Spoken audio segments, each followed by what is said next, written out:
Welcome to my channel, Death Metal Cycle. Another video on hardtails for dummies. In this video, I'm gonna stick to switches and what you need to start, stop, and all that stuff with your bike. So stay tuned.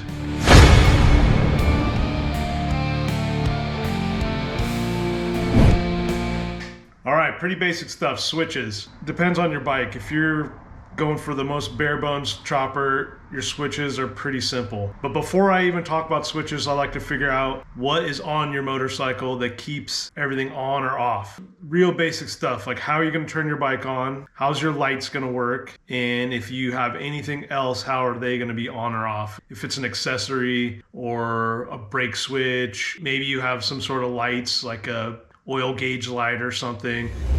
All right, what is a switch? That's pretty simple. A switch is an electrical component that breaks a current from one side to the other. So basically you have power go into a source and the switch is in the center. Types of switches vary. Depending on what you really want to do, you've got kill switches, start switches, buttons, key switches. I would even consider something like a relay to be part of a switch. A relay is kind of complicated in the sense that it doesn't go from one to the other. It'll take current to the relay, which is the switch that switches on something else, or relays the message to another thing. So depending on what you're doing, it can get complicated. For motorcycles, they're pretty simple. You just want power to something, and the only complicated thing is if you have a starter, and that's where the relays come in. When you go to buy relays, this is a big deal. Don't just go on Amazon, don't go on eBay, don't go on all these places and look up the fancy lights and the fancy keys and all that. Go for the rating. It's got to be 12 volts. It's got to be whatever your battery can handle, because you're running 12 volts through your whole motorcycle. So you need a 12 volt rated switch, key switch, push button, all that stuff, lights even. You know, you can get LED lights and key switches for, I think even push buttons for less than 12 volts. You don't want that. You'll fry something. You go to start your bike and it won't start because the button's fried. You'll get lucky, you'll get a summer out of it, and then it'll just cook one day. You might blow a switch out, make it defective or whatever. Maybe your regulator was faulty one day, got too hot or something, and your bike started overcharging. That'll cook some of your switches. So just make sure you get a 12 volt key, switch, etc. And that goes with everything you buy electrical for your bike. It's got to be 12 volts. It's got to be whatever your battery and your regulator pushes out. Okay, so types of switches is pretty easy. How am I going to turn my bike on? Well, you can do it as simple as a switch. You could power on, and then you could kick that bad boy over. Or you could turn it on and use a push button, a momentary push button, and that'll start your bike. Or you could just have a push button and it'll start, and then you might need a switch or a button to kill it. Other things you're gonna need is a good old-fashioned key. So there's different types of key switches. Mainly they're accessory, momentary on, and then start. So you can get two positions, which is on off basically, or on off accessory. So you basically just get power, it doesn't really do anything. And then if you have a starter, you got to get the push button. This is what I recommend, is get a setup like this where it just starts with the key. I don't like having a bunch of buttons. I like to keep it simple. I like to keep a key switch, accessory, momentary start, and then I really like to have a separate switch that kills all the accessories in case you have a problem, and you can just start your bike without any lights on and all that, and a little easier on your battery. Other types of switches I would include is like a relay, like this one. Kind of hard to see, but this is for starting, so it doesn't have full load on your key switch or your push button or whatever you're using to start your starter. These, I recommend buying the heavy duty ones. This one is from Amazon, and it's a build it yourself, and you can hear it.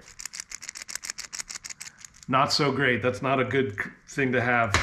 I also would throw in fuses. So this is a fuse block. Power goes in, and then you jump whatever accessories, starter, lights, you know, whatever you got off of these, and whatever goes out or shorts out will blow the switch instead of having all of them into one switch, which I always put them on the 30 amperes. I put my whole bike on this. If one thing goes, the whole bike goes, unfortunately, but I'll just grab another one of these. And my bike's usually so simple that I'll diagnose it or just cut all the accessories, and if it starts, it's good. And the other thing is, these are definitely a good thing to have extra in your bag when you're on long trips. They go out, things get hot, your regulator gets hot, blows your circuit, and then you're diagnosing like crazy, and really it's just your regulator cooking. Rare cases, but you never know. It's a $3 item. Keep it with you. So when I'm looking for switch stuff, especially key switches, I'm looking for durability, marine grade, and overall just simple. I don't try to get the cheap plasticky stuff. I really like stuff that has a bolt on the back and you can tighten down. Something with a tab and a screw in is just kind of asking for failure. The threads might wear out over time or they'll back out. I just keep it simple. The last thing you need to do is have switch failure. The other thing you got to think about is where you're locating these things. Water, chain lube, whatever. Make sure these aren't near anything that can destroy the backside. Like these switches here, they're enclosed, so they're waterproof. These are the type of things I look for. A lot of switches will just have the 2 prongs and then you connect to them. So that's kind of a long piece of material to be hanging out somewhere in your bike. These are pretty straightforward. It's just an example. You don't have to get these, but they're pretty cheap. You get packages of these of 3 or something. The local parts store definitely has all these switches. Local Napa, don't go to Cragen, but O'Reilly's or whatever. Good place to get switches. You don't need to go to some fancy web store to get them. That's all I got for you. Check out my other videos. Check out the playlist for these hardtail for dummy videos.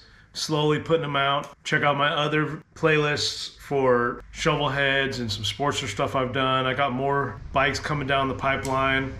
Food for thought, just switches. Make sure you get 12 volts. Make sure you get a marine grade or a heavy duty switch.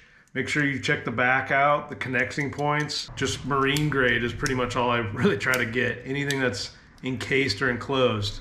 But yeah, switches, turn your bike on, start it and go. So thanks for watching, leave a comment. Hopefully you learned something and check out these videos.